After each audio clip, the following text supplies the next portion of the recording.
Oh, jangan tanya hebatnya ibadahnya Khawarij. Ahli ibadah, tapi tak ada zauq. Zaman kita sekarang, nak sesuatu, pusing maknanya.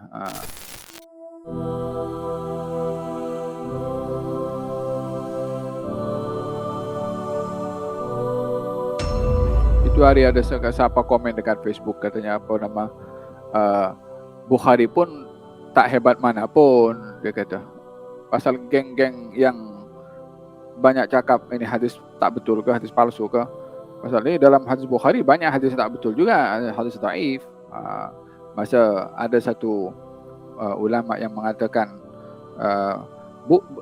dia dalam disiplin ilmu hadis untuk mengcounter, untuk mendedahkan tentang hadis-hadis, bukan satu kesalahan bila orangnya itu ahli, orangnya itu pakar, dan ini dibentangkan dalam meja kajian ilmiah, bukan dibentangkan di Facebook. Di Facebook ini semua orang tengok. Orang yang kerja di kilang pun tengok, anak muda yang kerja pejabat pun tengok, yang tak tahu apa itu ilmu mustalah hadis. Faham dong? Macam orang yang nak bahas tentang perubatan. Dia nak cakap dekat dekat Facebook wala dekat YouTube.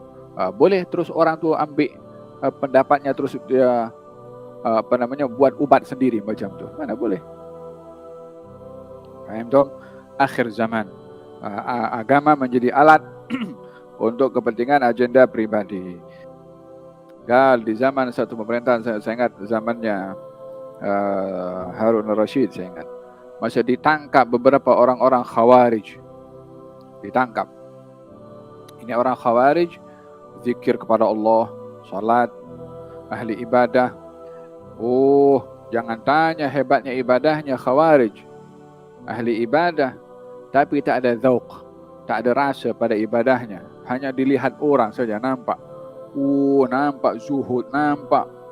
Tapi dalam macam ni dikatakan ya, kalimatnya, lisannya itu manis, tapi hatinya lebih jahat daripada hatinya pahit, lebih pahit daripada jadam.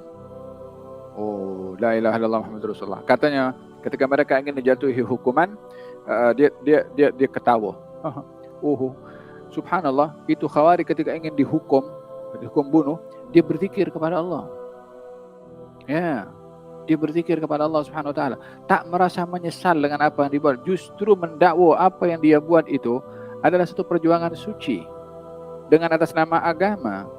Macam zaman kita sekarang pun. Katanya ketika dia ingin dihukum sambil menyebut nama Allah Subhanahu wa taala dan tersenyum. Apa katanya?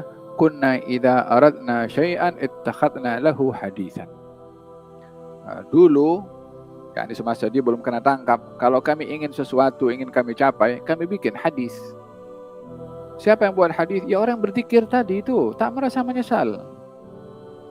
Karena menyangka ingin sampai kepada matlamat yang didakwa matlamat itu menepati agama, sampai memalsukan hadis pun juga untuk sampai kepada matlamatnya. Karena dengan umpan agama orang mudah terpikat, ya kan? Oh, ini qala Allah, ini qala Rasulullah, macam orang-orang Yahudi dan Kristen dulu yang memalsukan ayat-ayat Al-Qur'an, ayat-ayat yang diturunkan oleh Allah kepada mereka dalam Taurat dan Injil. Imma dipalsukan lafadznya atau dipalsukan maknanya. Macam zaman kita sekarang, expose saja, ini hadis palsu, ini hadis dhaif. Seakan-akan yang difahami oleh masyarakat, khalas, ini hadis, khalas, tolak barak, ya. Seakan-akan dah tak boleh pakai, sehingga rendahnya kedudukan ilmu hadis itu karena diekspos tanpa memastikan orang yang nak memahami itu layak untuk paham dengan benar atau tidak. Faham dong? Ada sejarah yang terulang. Zaman dulu pun macam tu juga. Kunna idza aradna syai'an ittakhadna lahu haditsan. Kalau kita nak sesuatu, kita bikin hadis. Zaman kita sekarang, nak sesuatu, pusing maknanya. Ambil pendapat ini yang mengatakan hadis tak boleh pakai, expose. Pendapat ulama yang mengatakan hadis boleh pakai, tak perlu diekspos. Yang diekspos yang mengatakan tak betul. Selalunya kalau musim bulan Rajab ni kan, tengok macam-macam punya statement. Nanti nisfu Sya'ban, muncul lagi. Apa lagi nanti? Dah apa lagi?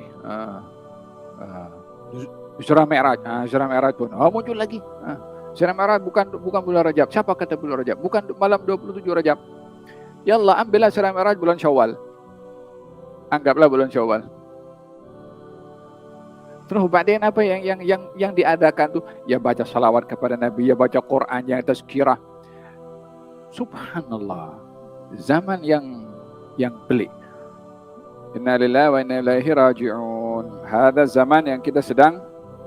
Walihada bila seseorang itu tidak rahimallah imra'an arafa qadra nafsih. Allah merahmati orang yang tahu kapasiti dirinya macam mana. Kalau tak tahu, keep silent, jangan menghukum orang. Nah,